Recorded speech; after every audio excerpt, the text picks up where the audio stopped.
son parcours de vie. Ce qu'elle a fait pour ses sœurs, pour venir en France, un passé compliqué. C'est une autre génération, une autre histoire. Et puis se battre, voilà, pour la vie, en fait.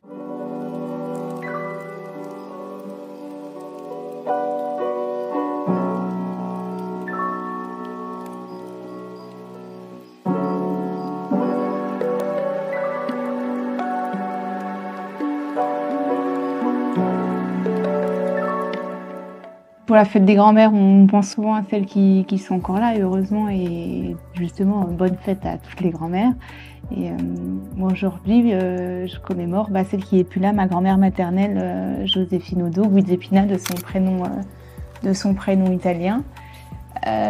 Qui était-elle? Pour moi, je la vois comme une femme forte, donc née de parents italiens immigrés en Tunisie. Elle avait trois sœurs, ces trois sœurs sont toujours en vie. Et donc elles ont vécu leur enfance là-bas et malheureusement ses parents sont décédés. Donc comme c'était l'aînée de la sororité, elle a tout fait pour faire revenir ses sœurs et elle en France, où elles sont arrivées. Alors là je pourrais pas te dire l'année, par contre je ne sais plus en quelle année elles sont arrivées.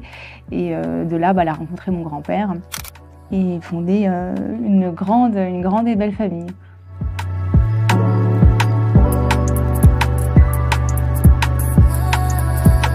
J'ai une anecdote, et comme elle est partie tôt, c'est plus une anecdote. À la rigueur, je te la raconterai après, si tu veux.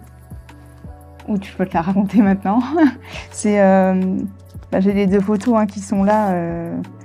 Je te les montre. Alors, ce qui est drôle, c'est que c'est un souvenir rigolo et pourtant, j'en ai eu un traumatisme parce que j'ai eu peur de l'eau jusque très tard. J'ai appris à nager très tard, justement à cause de ce souvenir. C'était à cet endroit. C'était près de Troyes et on était dans un étang de culture, de pêche. Et hop, je vous montre la photo. Dans un étang de culture de pêche.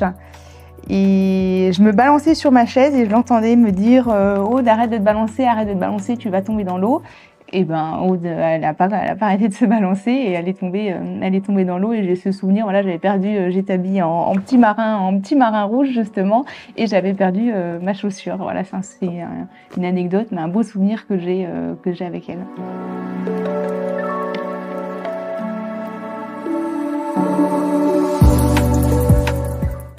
Des vacances que nous avons passées là, pareil, je devais être toute petite, alors je saurais pas dire l'âge. Il y a peut-être l'année derrière la photo, je vois pas clair. C'est des vacances qu'on avait passées dans le centre de la France, en Auvergne.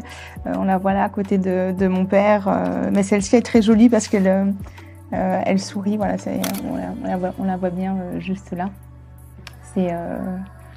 C'était des belles vacances, vraiment des vacances simples, au grand air de la montagne, et elle était là.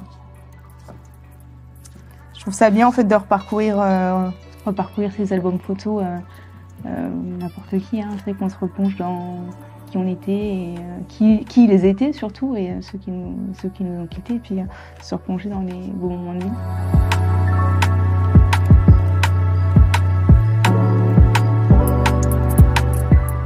J'ai une autre petite anecdote qui m'a fait, mais c'est justement en retombant sur cette photo juste là. Il n'y a pas l'année non plus. Alors on me voit au fond derrière la piscine, mais ce qui est rigolo, c'est plutôt l'avant-plan où il y a un point de vue.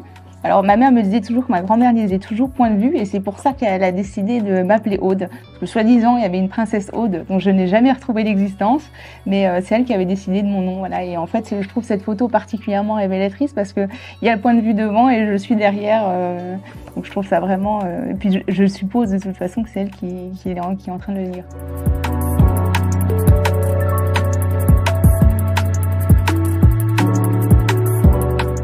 Son parcours de vie, ce qu'elle a fait pour ses sœurs, pour venir en France, un passé compliqué. C'est une autre génération, une autre histoire, et puis se battre, voilà, pour la vie, en fait.